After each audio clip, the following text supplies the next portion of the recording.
Like, yeah. So I'm gonna go. Let's see. I'm gonna go live here, and then I'll just tell you how many suggestions we got. You just pick one, and then we just go.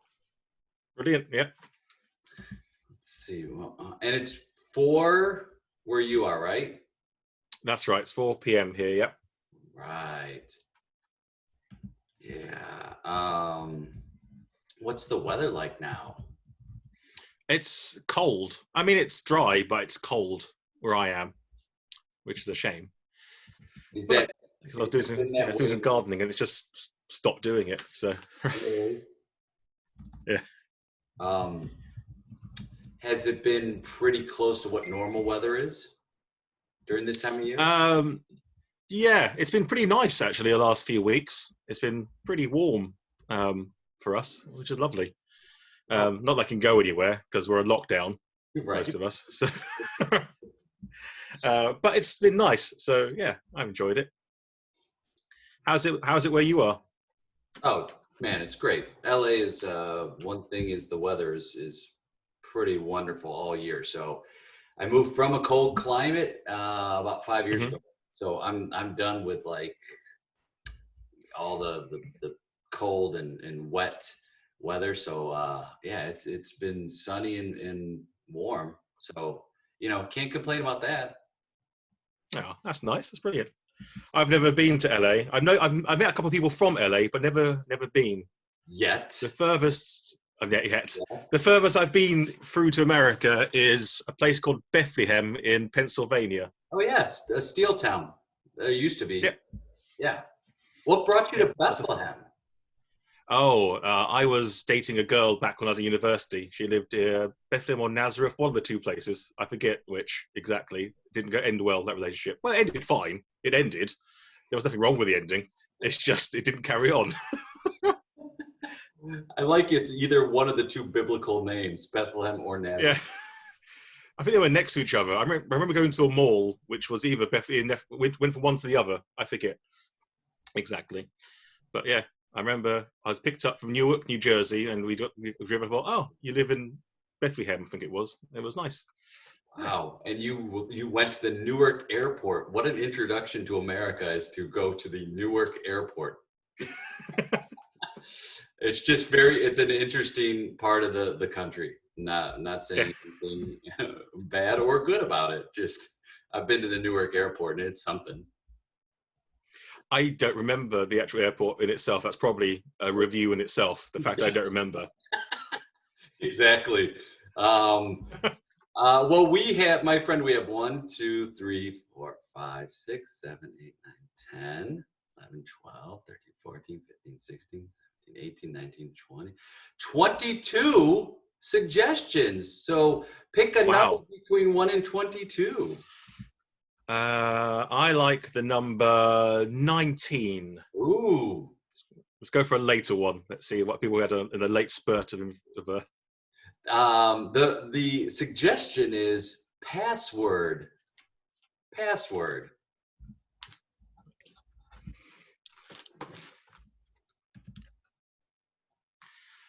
So well, it's I know who I am. I'm very certain I know who I am, Mr. Harrison. Just sometimes, as you get older, you forget certain aspects of things you wrote down years ago. That's all. And I hope you know this is nothing personal. I'm not passing any sort of judgment on you. It's just this is legally we just once you can just give me that password, then I can give you the information and the access to your account. So I just look, Mr. Harris. Billy. I knew your father, Billy. I was in your gardens when you were younger. You remember? You know who I am. You know who I am. And yet you have to ask me this ridiculous question about what my favorite animal was when I was something. I don't. It's very confusing. Well, let's just let's just start over at the beginning. I mean, it's just 5 questions. Okay. And then once you get those 5 right, then you'll get the information. As you know, I can only tell you if you've gotten them right or not. I can't tell you which question you've gotten right. But once you get all 5 right, then you have access to your password. So let's just start from the beginning. What street did you grow up on? Well, that's easy. That was Oxford Street. I grew up in Oxford Street. What was the name of your elementary school mascot? Your primary school mascot? Oh, it was ridiculous. It was a man in a giraffe suit. It was something like Gertie or Jerry or something like. It was Jerry the giraffe. I think it was. And could you just spell that for me, please? It was GERRIE. I think it was E at the end, and then the giraffe, as you would spell the giraffe. That wasn't different. And what is your mother's maiden name? Your mother's maiden name. Mother's. Right. So that was Woodley was my mother. Cantley was her mother. This was like, I think it was Leibowitz. She immigrated and changed her name. Leibowitz. With a K at the end. Could you spell that, please?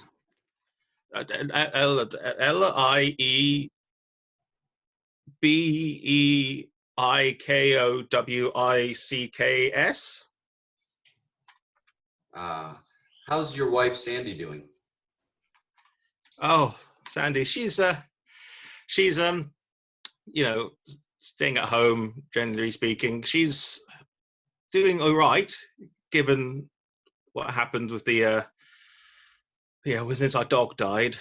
She doesn't feel like coming out so much, but she's a lovely, bright woman still. I mean, when this is all sorted over, we could get your father to come over. I mean, he'd probably like to see Sandy, I think. And is all right your answer?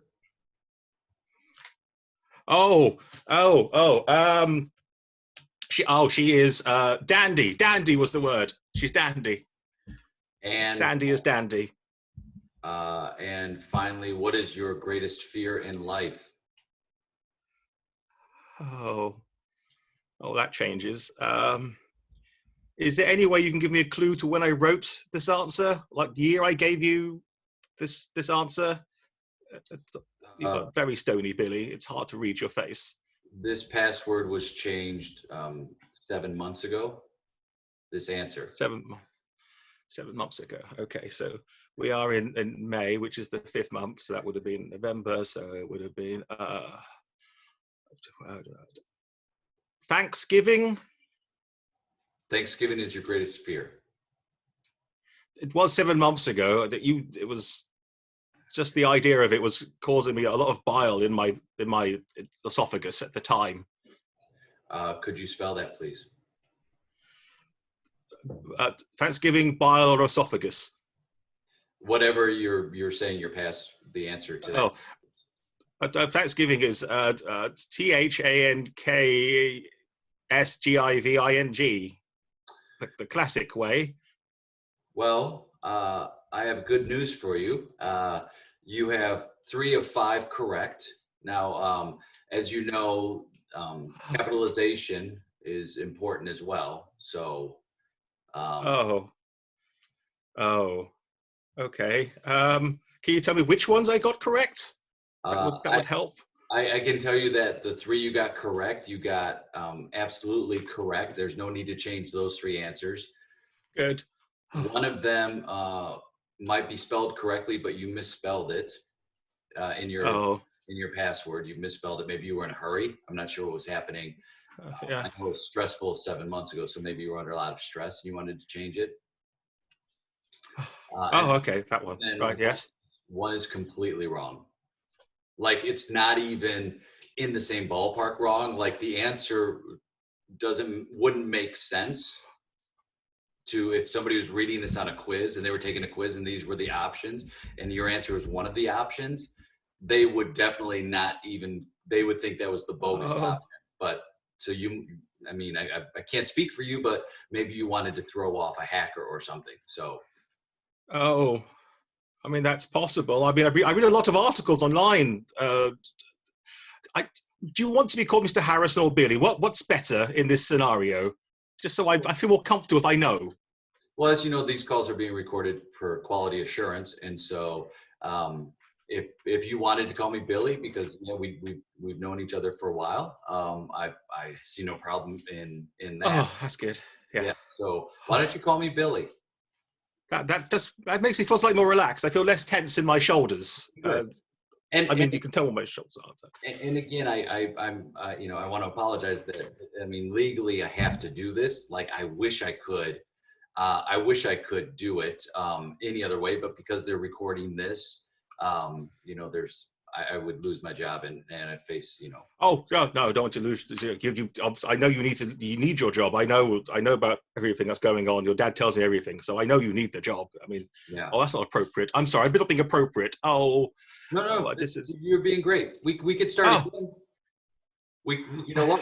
Why don't we start again, and then you if you need time, let me know. But then you can give me the answer. As you know, you only have one more chance to get these answers correct. Otherwise, you're. Oh God. So we can start again if you would like. It's Oh yes, let's start again. We'll start again. That will be yes. Oh, thank you very much, Billy Harrison. Name the street that you grew up on, and if you want to talk it through, that's fine. But then when you give me your answer, make sure you say that is my final answer, and that's official. Okay, right. So I grew up in Liverpool, in the United Kingdom, and it was named after one of great colleges. So it was. I'm sure it was Oxford Street. It was actually, it was a cul-de-sac, wasn't it? So Oxford Crescent. Oxford Crescent is my final answer. Could you spell that, please? Capital O, X, F-O-R-D. Then there's a space. Then there's a capital C, R-E-S-C-E-N-T.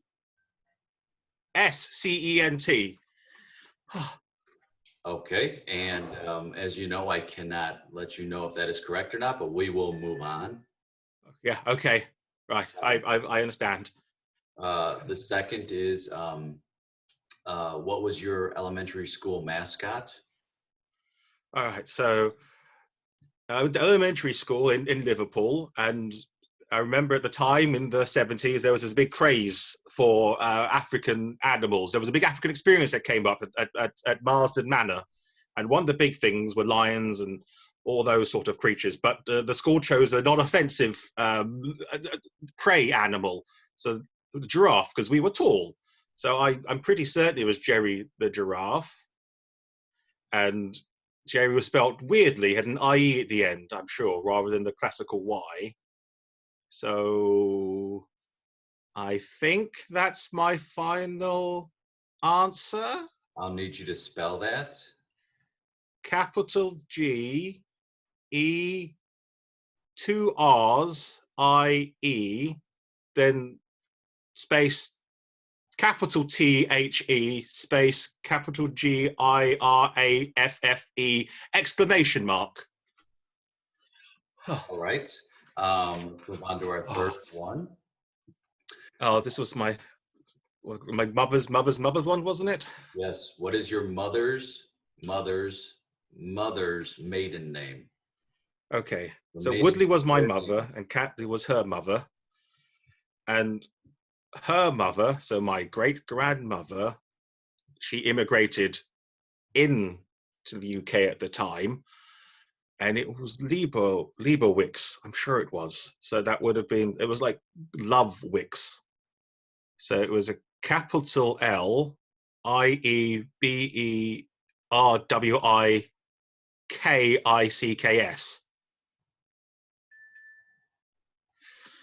And okay. How is your wife, Sandy? Sandy is, I'm sure this, it was rhymes. It was, and there's no capital this, so I'm sure she was dandy at the time I wrote So Sandy is Dandy, D-A-N-D-Y is my final answer. No capital in anything there.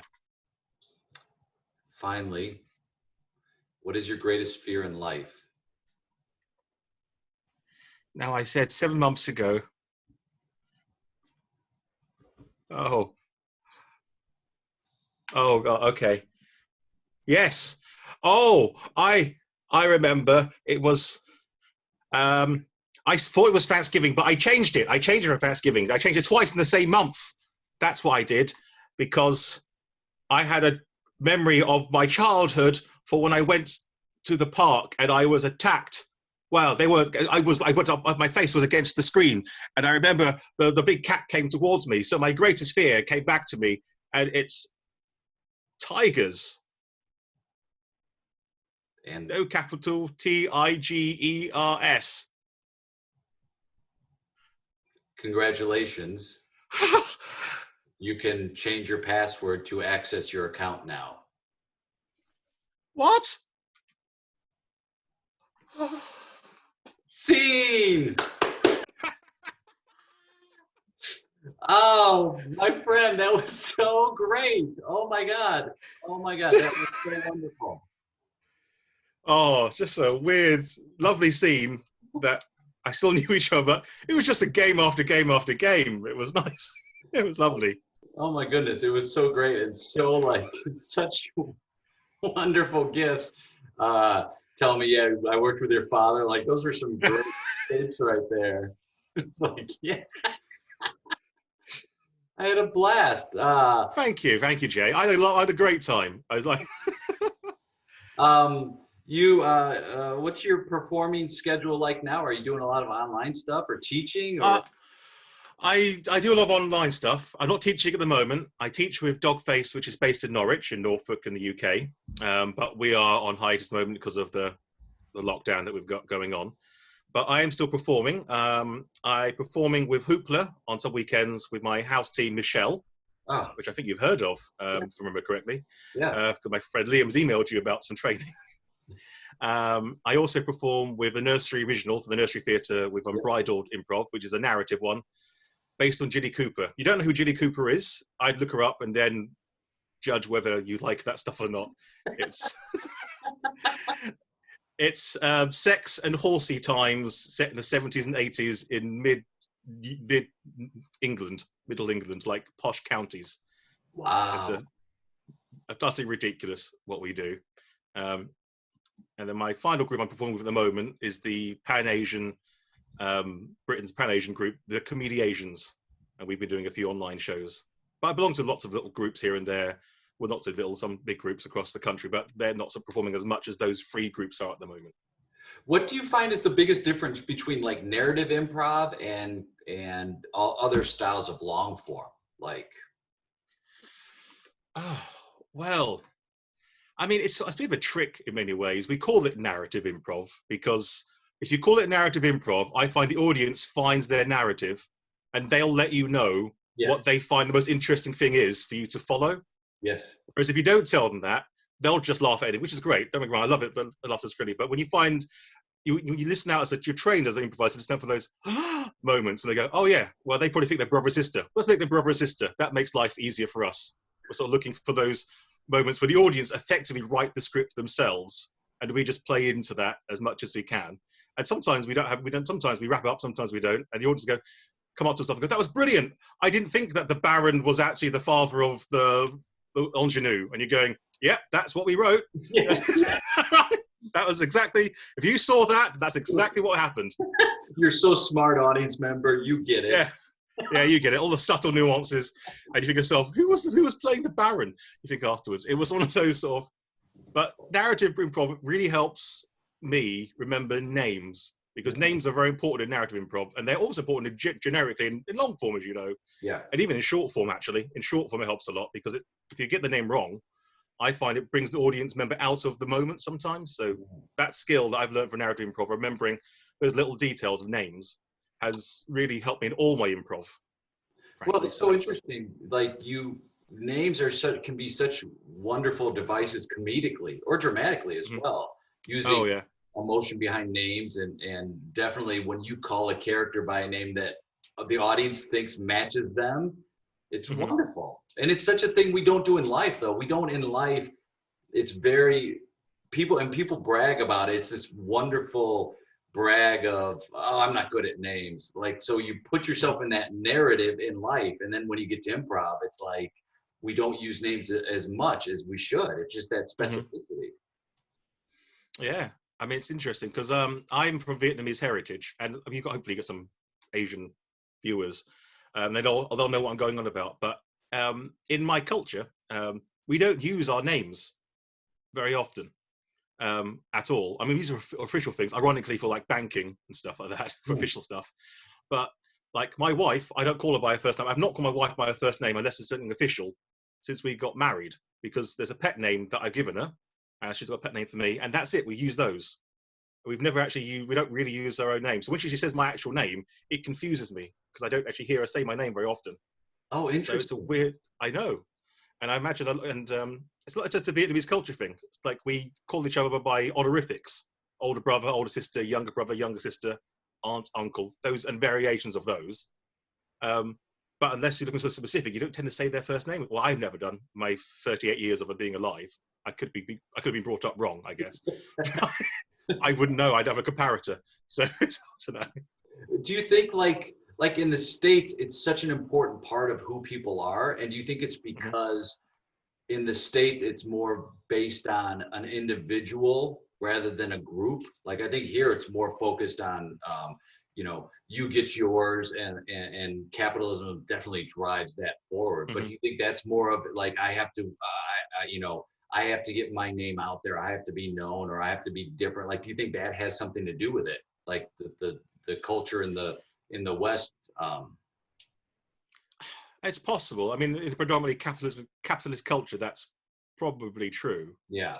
But like, if you look at terms of things that bring us together, improv, I don't tend to advertise myself. If I'm doing a show with the Comedians or with Michelle or whoever, I don't go, I'm John, I'm in this show. I just go, come and watch this show. Right. Even if I'm not in it, I will still advertise it very happily. Yes. Because I believe in my friends in the show. Or I'll advertise anyone's show, but I never put myself out like, this is John and the Comedians, which is a joke that Jules Munns was going to make on Saturday when we did a Comedian show for the nursery. He said, do you introduce you as John of the or and the? I just said to Jules, just call us the Comedians. And then he said that, and then I had to explain, I'm not the comedian. I came on by myself to introduce the rest of the cast. Then I had to explain to the feed, I'm not the Comedians. There are more of them just behind the curtain. So it didn't work out either way. But sometimes you can be too polite to your improv friends, I feel. Oh, yeah. I mean, and that happens, and then when you have that politeness involved, then you have these scenes that are kind of like middling, Yeah. Because nobody wants to make a move. Yeah, that is true. But yeah, so I enjoyed this a lot, Jay. That was a lot of fun. So thanks for having me on. I just by myself this time. Having me, Jonathan Nguyen, onto your 10 minutes. Well, it was a pure treat for me as well. And David Escobedo, our mutual friend, said, you got to work with John. Like, he's just so positive and so good. And I can't thank him enough. And this won't be the last time we do this. So thank you so much for spending part of your day with me. Oh, there's no problem at all. Yeah, thanks for making me feel at ease and doing it. And going along with my crazy premise of a slightly scared older man. I love that. That was the best. I really had fun. And this is a great example of like playing a game of the scene, which I'm always like really interested to share when people are like, what's game of the scene? And it's like, well, here's a wonderful example of that people can pick up pretty easily. And we could have done that for an hour, man. We could have. Oh, yeah, it could. That's one of those sort of things that if you're doing a long form set, you just know this is going to come back multiple times. Even if it's not just different scenarios, it's just the same thing. It maps itself so well. So, yeah. All right. It's great seeing you, and we'll talk soon again, my friend. Thank you very much, Jay. Thank you very much. Bye.